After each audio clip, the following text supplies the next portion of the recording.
Game day is on with Up and Up from Target.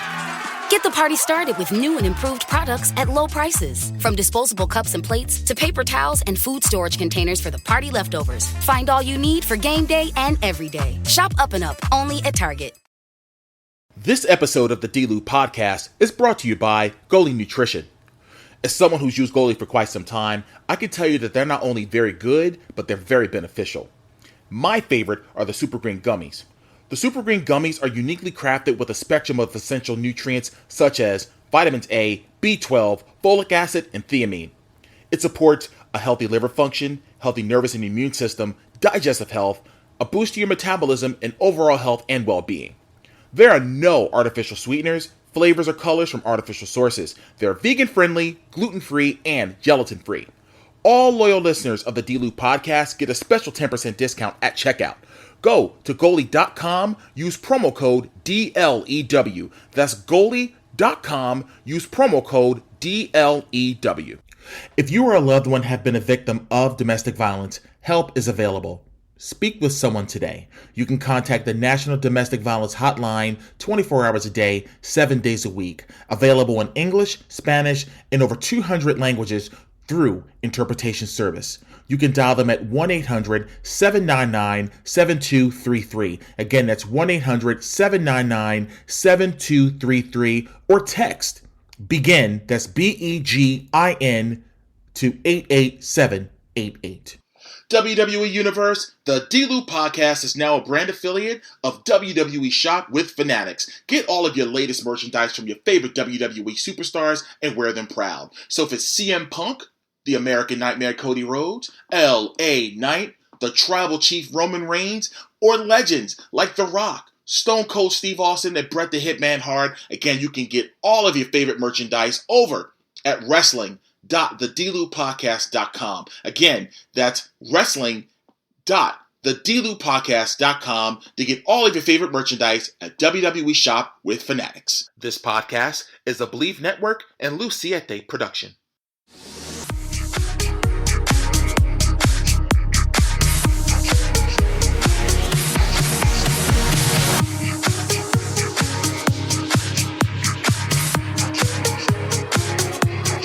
Welcome to another edition of the D-Lew podcast brought to you by Believe Network. I'm your host, Derrick T. Lewis, and I hope that everybody had an incredible Labor Day weekend. Yours truly and the missus and the family. We went to a undisclosed location, and we had an incredible couple of days of just relax, unwind, and just a great time. You know, just a nice way to relax for a few days with some nice cool air. You know, now that I don't want to say summer is over. I like to me, summer's not over till October 1st. That's just me. But, you know, obviously, you know, just being able to enjoy the time of, you know, where we were. And, you know, now we're back. You know, we're back in business, and another episode of the D-Lew podcast. But while I was, you know, enjoying some relaxation, I did obviously watch WWE's Bash in Berlin premium live event that took place in Berlin, Germany at the Uber Arena in front of a sold-out crowd of 13,149 fans. And it was told at the presser by Cody Rhodes, actually, because Triple H did have to leave Bash in Berlin early because his oldest daughter was moving into college. And I can't believe that his oldest child is in college already. I'm getting old. But anyways, this was their largest grossing arena event in WWE history. They're just smashing record after record after record. WWE, this is going to be one of those years that we can look back in about 20 to 30 years and just say how big this current era is right now. I mean, they are absolutely cooking. But of course, you know, they've been really cutting back, you know, especially with the non-Classic 4 premium live events. We're just keeping it to 5 matches. And I think, you know, it gives other wrestlers, you know, time to just, you know, whether it's relax or, you know, let their stories breathe, and not every match has to be on these premium live events, which I think is great, and it definitely gives some longevity to some of those stories that may not need to be on a premium live event, you know, right now. You know, obviously there's on SmackDown, there's the Andrade Carmelo Hayes, thing that's been happening over the last 5 weeks, and those guys have been putting on some stellar matches. So I can't wait to see that be on a premium live event at some point. But of course, like I said, it was only room for 5, and like I said, there were 5 outstanding matches, and the event opened up with the undisputed WWE Championship. The champion, Cody Rhodes, defended against Kevin Owens. And, the backstory to this match was the fact that Cody offered Kevin Owens the match. And Kevin, he didn't want it. He was just, saying, yeah, I don't deserve it. I've been on this losing streak. And they've been really telling this incredible story. And you could see it, through the match, through Kevin's, the facials that he's been making in the match. And, he's feels like he may have lost a step. And yet I know there was it was put out there that Cody may have been slightly injured and that type of thing. And in the middle of the match, Cody was in position to receive an apron bomb, a power bomb on the ring apron, and Kevin Owens didn't do it. He didn't do it. There was another instance where Cody was trying to, climb up the ropes, climb up the ropes up into to do the cutter, and he fell, because his knee gave out and that type of thing. And Kevin Owens didn't attack the knee. Now, Kevin Owens from maybe 2015, 16, 17 probably would have done some horrible things to Cody Rhodes, but in this story that they're telling, we don't know what's going on with Kevin Owens. You know what I'm saying? So it's interesting to see, as time moves on, beyond this match and what's in store for Kevin Owens. But, of course, there was some back and forth. Kevin Owens actually did kick out of the crossroads, which was, wow, kicking out of the finish. It was a couple of those things. And, Cody kicking out of, there was double super kicks happening, super kick party. But nonetheless, Cody Rhodes did hit Kevin Owens with the crossroads to retain the undisputed WWE Championship. For Cody, it's interesting, like I said, because I feel, and again, I'm a big Cody fan, by the way. I'm a proud Cody crybaby, damn it. I didn't have the pink robe like Dave LaGreca did, although they were giving out pink robes at WrestleMania on behalf of Busted Open Radio. I was able to get, I guess, one of those the belts you would put around a robe. That's all they had left, but I would have had a pink robe in Lincoln Financial Field, but that's neither here nor there. But I'm interested right now as far as what direction Cody's going in, because I can't see any other heels, who's going to challenge him next. Is it going to be Solo again? Solo just lost to Cody at SummerSlam. Clearly, there's not going to be a Roman Reigns match anytime soon with Cody Rhodes. You save that match for a much bigger event. No disrespect to the smaller premium live events, but for the magnitude of a Cody Rhodes Roman Reigns 3, that's a potential, WrestleMania main event, once again. So we'll see. We'll see what happens. But, of course, when we get to the main event, I'll kind of give my thoughts on the direction of that as well as it pertains to Cody Rhodes. But the second match on the show was for the Women's Tag Team Championships. Bianca Belair and Jade Cargill they're challenging, the unholy union of Alba Fire and Isla Dawn, the Women's Tag Team Champions. I wish Bianca and Jay can actually get a team name. I really, really wish that they could come up with something, or whether it's those two or someone in creative. I would love for them to have a name. What that name is, I can't think off the top of my head right now, but I love their vibe. The constant matching gear. Oh, and by the way, I don't know if I mentioned this a few weeks ago, or maybe a week ago or so, when Naomi, Bianca, and Jade dressed up in the different outfits that gymnast Simone Giles had on during the Olympics. I thought that was so cool that they were able to do that. But getting back to their gear, like they had the green, they were rocking the color green. You know what I mean? So as they grow, as a team, and I love the fact that I just love their on-camera chemistry. I really, really do. But it was everything you would expect, in a match of this magnitude, back and forth. through the entire match. And I'm just giving an overview, ladies and gentlemen. I'm not trying to go move by move, but nonetheless, we have new WWE Women's Tag Team Champions of Bianca Belair and Jade Cargill. And again, in addition to their name of their team, I would love to know the name of that new move they've been doing. I don't know the name of it, but it's pretty lethal, to be honest with you. And I'm hoping, this reign can last a while. To me, I didn't think they should have lost the titles in Scotland. Obviously Alba Fire and Isla Dawn are from Scotland, so maybe that could have been the reason behind the title change. Me personally, I just think that if you're going to build a team like Bianca and Jade to have an incredible stature that the both women have, you want them representing the company and all those things, with the titles. So, and because it's been hot potato with the women's tag team titles, and I think putting it back on Bianca and Jade was smart, very, very smart. And like I said, hopefully they can keep the titles on them for a while.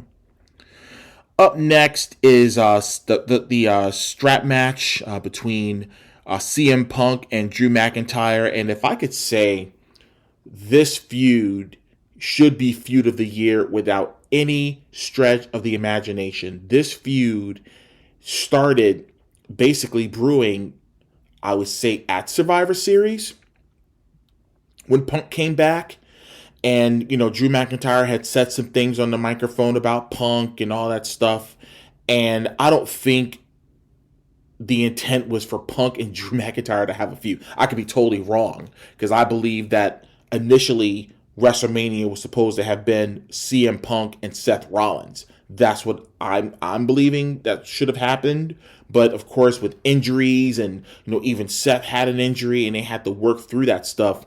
But Punk getting injured at the Royal Rumble was kind of a happy accident, I guess, because by Drew being the one that ultimately injured Punk, clearly was unintentional and, for real, but it added, fuel to the fire. What could they do now to capitalize on this, happy accident? And they've basically been going at it now. I mean, if take Survivor Series and the stuff out, I would say the nuts and bolts of their feud, I would say, started brewing at the Royal Rumble when, Punk when he tore his tricep in the match. But again, with a strap match, the rules is that you have to drag your opponent and touch all four corners. And they had a green light and they had a red light. I can't remember which light was for which wrestler, but just know if whenever wrestler slapped the turnbuckle, that their respective light actually came on, which I thought was cool. So it can give the fans, fans can keep up with it. So there was one point in the match where he had Punk on his back, and as Drew was touching the turnbuckles, so was CM Punk. I saw this actually before. One of my favorite strap matches going back to In Your House Mind Games that was in Philadelphia, where Savio Vega wrestled a guy named Justin Hawk Bradshaw, who we all know as JBL. But that's how Savio actually won the match, because Bradshaw didn't know that Savio was actually touching the four corners as he was touching them too. But that's not how this match had ended. They were they were beating the holy hell out of each other. They both got whipped with the strap, and of course, there's a Claymore, and next thing you know, Punk, back up and firing up, and all you see is now he's just doing a go to sleep, boom, 2, boom, go to sleep, 3. I believe he hit him with 3 go to sleeps. It could be 4, I believe, but nonetheless, Punk not only touched all 4 corners to win the match, but he got the sacred bracelet back with his dog Larry and his beautiful wife AJ's name on the bracelet. So it was cool, and we all thought that this was going to be the end of the feud. But if you didn't check out Monday Night Raw, oh boy, this feud is brewing, because Punk cuts a promo on Raw, and I know I'm going around, guys, but just want to keep continuity going as far as where this feud's going. He's basically leaving Drew McIntyre in the sunset, and we're all gonna move on now. And he basically said that Gunther's a marked man and he's coming for the World Heavyweight Championship. And he basically put it out there. You got, you're next. And, Punk is, celebrating with the crowd. And, Punk gets on the announce table, where with the Raw announce team, and he's posing with the crowd. And next thing you know, he falls. And the next thing you know, there's a man in a black hoodie. And his name is Drew McIntyre. What is it? What is it now is that the black hoodie is like the uniform of like interference and just pure hatred. I mean, we've seen it with the bloodline so many times, and now we got Drew McIntyre rocking the black hoodie, sneaking out of nowhere. And oh man, he beat Punk so bad that Punk actually got out of it. One of his his Air Jordan 1s came off his feet. My God. I mean, he beat him profusely, and he hit him with several claymores in the ring. Just beat him down. Of course, they had to carry Punk out on a stretcher. And when they come back from commercial, when they're ready to get Punk onto the ambulance, Drew comes out of nowhere and starts beating the hell out of him again and bloodied him up, man. So, because there was a rumor on the internet that apparently Punk was going to be next in line to get the world title, to get a shot at the world title. There were some mixed reactions in regard to it. Some people said, oh yeah, this will be great. Punk can, potentially get the title from Gunther. And then, of course, this can lead to Punk and Seth Rollins at WrestleMania. But there were some that really didn't think he deserved it right now. That maybe he should get there should be some other matches that he should have before he can get to that match and potentially get the title. And I think, that could have been just the Easter egg of things to come later on. But of course, they hit us with a swerve and saying, oh, no. Drew and Punk are still not done yet. But I did mention this while Drew was giving the beat down to Punk. He takes the bead bracelet off of Punk's wrist and he breaks it and shoves the beads down his throat. My God. Listen, 2024 has definitely been the year of the hater of the year. You got to put Drew in there. You got to put MJF in there. You got to put Pete Dunne in there. But I think Drew McIntyre once again is taking the lead for 2024 Pro Wrestling Hater of the Year. My goodness. But like I said, I think now that we have Bad Blood coming back, was it October? I'm just looking here at my calendar right now. I don't want to give you guys the wrong date. Yeah, October 5th, which is crazy because the very first Bad Blood pay-per-view took place October 5th, 1997. And I believe that was in Kansas City, Missouri.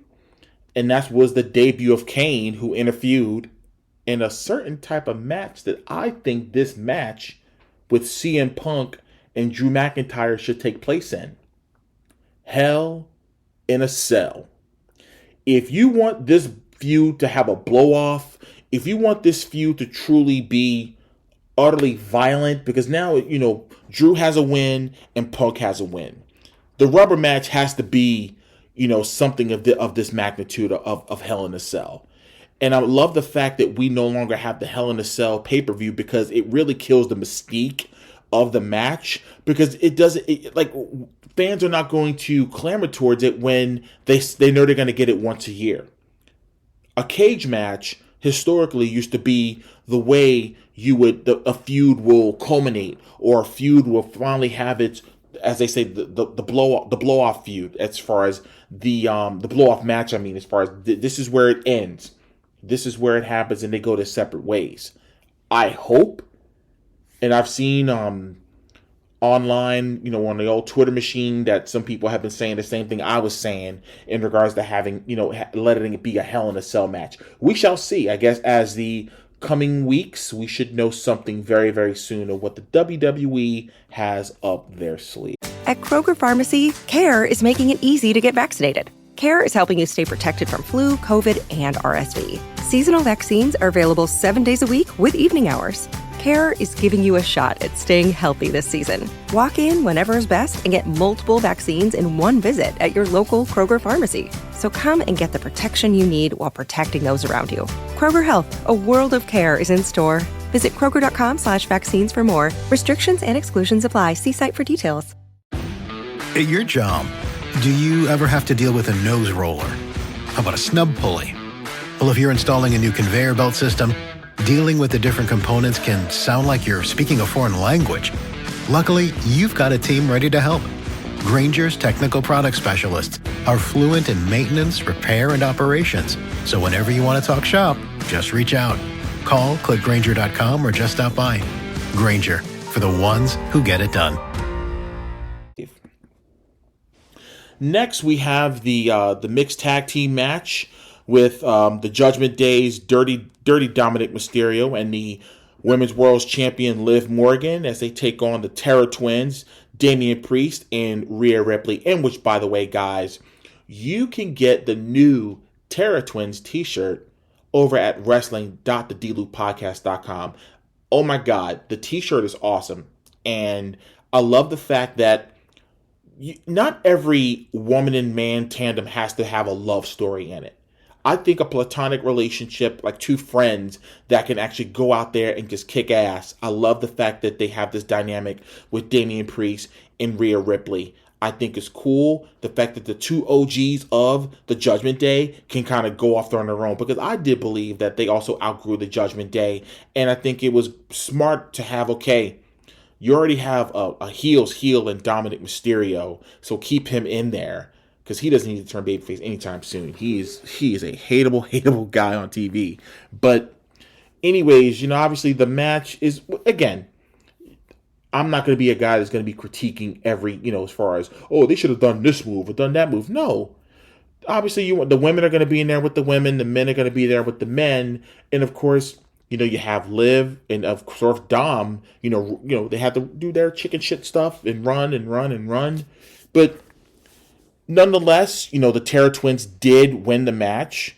And again, this is definitely not the end of the feud with the Terror Twins and the Judgment Day. I think it's just heating up. I don't think we're going to get... We may get the women's championship match with Rhea and Liv somewhere maybe soon. Maybe Bad Blood. I don't know. But, and again, with Damian... I think the match with Finn Balor, that's definitely something that we got to see, rather soon. Because, of course, Finn was the one that cost Damian Priest the World's Heavyweight Championships at SummerSlam. So, maybe Bad Blood, we get that match. But, again, we shall see. And, of course, the main event, and I think we all knew that this was going to be the main event, when this event was first announced. Back in November, I believe, last fall, where they said this was going to be taking place Bash in Berlin. And I was thinking, okay, maybe Gunther will be maybe be world champion by then, and that was the case. And he was on the poster, and oh boy, he got cheered. But in the introductions, Ludwig Kaiser was in the ring, and Samantha Irvin gave him the microphone, and he, did his ring introduction for Gunther. And again, when you got a match with Randy Orton, there's never ever been a bad match with Randy Orton. A future first ballot Hall of Famer. He just recently signed a 5-year extension with the WWE. I think when it's all said and done, you figure he's already been with the WWE for 24 years. If you count his 2 years, he was in developmental with OVW. He's been with the WWE for 24 years. So he'll probably have that career like The Undertaker, because The Undertaker, off and on, 30 years he was there. And Randy Orton is going to be a WWE lifer, just like John Cena, who just signed his I would imagine maybe a Legends contract or whatever it may have been. But even though he won't be, after 2025, John Cena's not going to be wrestling anymore. They'll still be able to sell merch and all that good stuff. But getting back with Randy, there's never ever been a bad Randy Orton match. And I think too, this is a really good way to solidify Gunther's championship reign as the world champion, because he put the Intercontinental Championship back on the map. he made that championship relevant again. And I think, and the World Heavyweight Championship was fine, as far as it was a reintroduction of that belt. You had Seth Rollins, obviously, that was the first champion, and he had that lengthy run. Then Drew McIntyre had the title for 5 minutes and 46 seconds. Then, of course, losing it to Damian Priest, who was champion for 4 months. And I think that his best match as champion was at SummerSlam against Gunther. And I think now Gunther is going to take it even higher now. Now he's the 4th champion of this version of the World Heavyweight Championship. And again, it was it was just a great wrestling match. You know what I mean? Like with guys like Orton and Gunther, it's not going to be high flying. It's not going to be a spot fest. It's just going to be a wrestling match with some hard hitting, the chops and the kicks and all those things you would see in a wrestling match. But Gunther did retain the world's title. Again, it was no shock to me at all that he was able to retain the championship, and of course Orton showing him respect, and I think that was a nice way to give him the rub, the proverbial rub of saying, okay, you definitely belong now, and you can and take the title to the next level. And I think that Gunther, they call him the ring general for a reason, you know what I mean?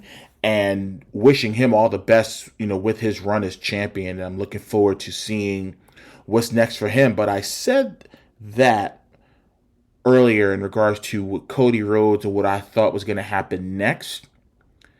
I'll be honest, I made mention of this before, and I've made mention to this months ago. Cody Rhodes needed, help from Randy Orton before. He's helped him out. He helped him over in, I believe it was in Scotland. Helped him out. He helped him out in several times, when he needed the assistance. And I know there were times Orton was looking at that WWE Championship, that undisputed title. He just kept eyeing it. And I know Cody was cutting a promo in the ring, and he was talking about, open challengers. And Orton looked at him and said, hey, wait a minute. And he just kept staring at him. And Cody, who Cody didn't offer that title shot to? He didn't offer it to Randy Orton, but he offered it to Kevin Owens. So I believe this is where Randy is going to strike. The Viper's going to strike just when Cody least expects it. I believe, and again, this is just my opinion on what I think is going to happen, because I think Randy's going to strike Cody, and that's where they got some deep storytelling coming that way if they go this direction, because they can go all the way back to 2007, 2008, whenever that was, when Legacy first was formed, with Orton, Manu, formerly known, with Alpha Jr., Ted DiBiase Jr., and Cody Rhodes. They can go all the way back to then, and they can just revisit so much stuff story-wise that I think that can be an excellent. If I can give that a 90-day program, I think they can definitely get some mileage out of it. But again, just my opinion. And if I had the pencil, that's something I would definitely pitch, as far as Orton just out of nowhere just blasting Cody, and then maybe the next week follow up with a promo in regards to why didn't you offer me that title shot the way you offered it to Kevin Owens, who was there for you more times than me. They can go deep with that, but that's just, again, we'll see what happens. But all in all, it was a great, premium live event. Like I said, it was a record-breaking premium live event. It was they another consecutive sellout that they had for TV and PLEs. I mean, like I said, they're printing money right now. WWE is printing money, and I mean, for people that question, if the Paul Levesque era was going to eclipse anything that the previous owner of WWE did, listen, I will never ever compare, eras and stuff, because, things change, circumstances are different. But I think with what Triple H is doing now is that he is just utilizing and bringing the best out of everybody that's on the roster, whether it's SmackDown or Raw. everybody has something to do. Whether you have a match or not, even if you don't have a match, you could be doing a promo or a vignette or something like that, but you're still being seen. And any type of television time is great. You're being seen by millions of people, especially on social media. So they're utilizing their players the right way, and I just can't wait to see over the next couple of weeks as this leads up to Bad Blood of what's going to happen. But before we get out of here, again, I want to remind you all to follow the show on social media. You can follow at the D-Lew Podcast on Twitter/X, as well as Instagram and Facebook. My personal social media is at the real DT Lew. You can go to my merch store is shop.derricklewis.com. The pro wrestling tee store is pwt.derricklewis.com. Subscribe. That's right. Subscribe to the D-Lew Podcast. Whether it's Apple Podcast, Spotify, iHeartRadio, and YouTube. The show is on YouTube now, ladies and gentlemen. So make sure that you hit the subscribe button. You can get all notifications. So whenever there's new content, you get it right to your respective devices, whichever that might be. If it's your smartphone, any smart device, like a tablet, if it's even on your laptop, wherever you listen to podcasts, make sure that you get it and subscribe, and you get it all the time. And all in all, I just want to say thank you all for those of you who've been rocking with me, supporting me, throughout, the reintroduction of the podcast almost 2 years ago. Thank you. Thank you so much. Thank you to Believe Network. Thank you, Cam Rogers. Thank you, Carter, for your support, through, from Believe Network, for the D-Lew Podcast, and believing in me that, and I'm able to continue bringing content every single week. Well, I'm going to get out of here. And as I always say, ladies and gentlemen, no matter what it is you do in life, always remember to make it count. See you next time. At Kroger Pharmacy, CARE is making it easy to get vaccinated. CARE is helping you stay protected from flu, COVID, and RSV. Seasonal vaccines are available 7 days a week with evening hours. CARE is giving you a shot at staying healthy this season. Walk in whenever is best and get multiple vaccines in one visit at your local Kroger pharmacy. So come and get the protection you need while protecting those around you. Kroger Health, a world of care is in store. Visit Kroger.com/vaccines for more. Restrictions and exclusions apply. See site for details.